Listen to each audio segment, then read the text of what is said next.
One of the other laws that dictates when we train and how we train is law of 72 hours. This law is just as important as law of accommodation and law of specificity, and today we're going to go over it.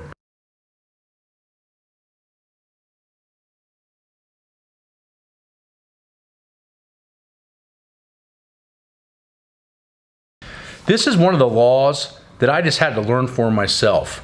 That means that if I train legs on Monday, my body is not ready to train legs by Thursday or Friday.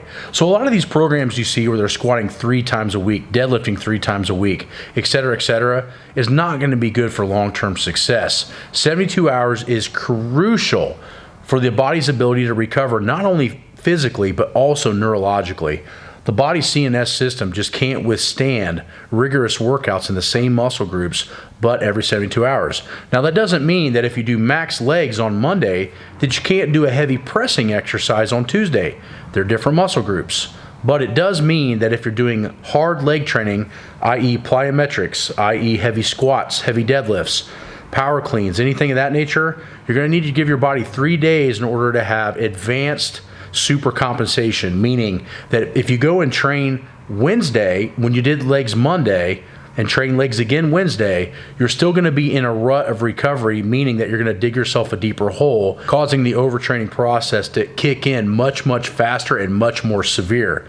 What does that mean? That means that your appetite's probably going to go down, your sleep is going to be irritated or messed up, and then eventually you're going to get sick if you don't listen. So I have found over the last 25 years that training heavy legs can only be done every 72 hours, and the same thing holds true for upper body. So let's write this down. Legs Monday, okay? We need Tuesday and Wednesday to recover, and then legs again Thursday, right? That would be the minimal amount of time that we would need in order to do legs again.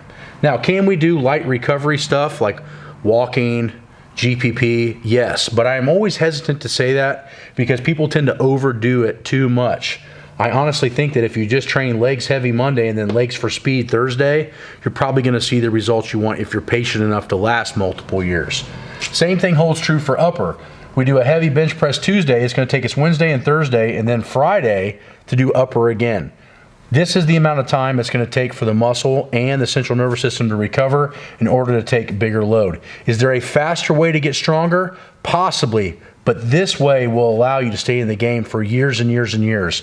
And like I always say, the person that could train the longest is the one that gets the strongest. So I wanted to give you a case in point. 2009 or 10, I had already broken my first world record. I was always super strong. I was getting ready to go on vacation, so I had my week already shortened because I was going to leave on a Friday. I trained legs on Monday, and then I went in to train legs on Wednesday because I didn't have time on Thursday. I had to pack and whatnot. The Wednesday day was speed day and the Monday day was heavy, only with Tuesday in between to rest. What I found was, as I hooked my accelerometer, i.e.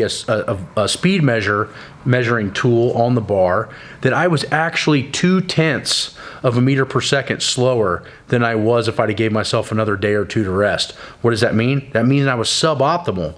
That training was not really giving me any good positive training effect. I was still kind of in a rut. So the point is that sometimes you can even see this law of 72 hours if you're measuring your bar speed.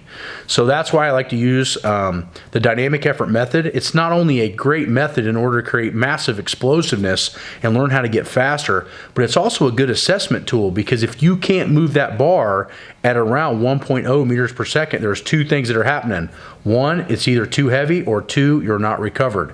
So the point was, in 2009 or so, I started to realize how important that 3-day split away was. And I started to realize that if I kept that 3-day split and my training was optimal, that my progression of strength and speed was much more linear as far as going upward and getting better. So we went over the 3 major laws of training: law of accommodation, law of specificity, and law of 72 hours. This has been the skeleton of my work the last 25 years, learning from some of the top people in the world in their own era and time. Now, if you are interested in this stuff, then join my Patreon and I'm going to show you how you can manipulate this law of 72 hours to get a little bit more work in and not have to follow the exact 3-day program split.